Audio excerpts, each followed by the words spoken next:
Questionable sa Stephen Curry sa kanilang laban kontra Clippers bukas pagkatapos na mayroong pamamaga sa kanyang tuhod. Samantalang si Looney naman ay questionable sa kadahilanang mayroon siyang dinaramdam na sakit. Si Lindy Waters naman ay questionable din. Tanging si DeAnthony Melton ang out.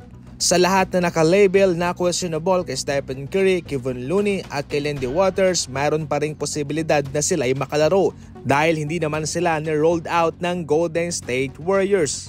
Nasa magandang kalagayan sa ngayon ng Golden State Warriors, 10 wins in 2 losses at kasalukuyang number 1 sa Western Conference standing. Sa huling pagkakataon na na-injured si Stephen Curry at hindi nakapaglaro, somehow nakasurvive naman ng Golden State Warriors at nagawa nilang maipanalo ang mga labang wala sa Stephen Curry. Dahil din yan sa kanilang malalim na roster kung saan marami silang option na maisasalpak sa mga bakanting posisyon. Bale, magkakalaman na lang ito bukas mga idol. Kung nagkaroon ng impressive na debut si Bronny James sa Southdale Lakers sa kanyang pangalawang laban, 4 na puntos lamang siya at nakapukol ng 1 tres sa kanyang 2 binitawan. Hindi nga ito maganda. Umani nga ho ng samot-saring reaksyon ang ginagawa ngayon ng Lakers na siya'y pinapalaro lamang sa mga home games ng Southdale Lakers at bawal siyang bumiyahe sumama sa kanila sa road games nito. Kaya matunog na naman yung mga usap-usapan na tila parang bini-baby ng Lakers itong si Bronny James. Parang ayaw nilang mapagod ito, which is hindi naman masama, pero definitely si Bronny James ang kawawa rito mga idol dahil yung kanyang development ay hindi magiging smooth dahil sa kanyang limitasyon.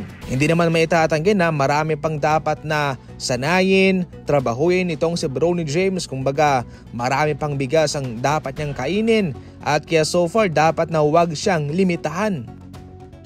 Para mo na rin sinasabi na maglalaro lamang siya sa mga home games ng Lakers at sa mga road trip ay hindi siya isasama.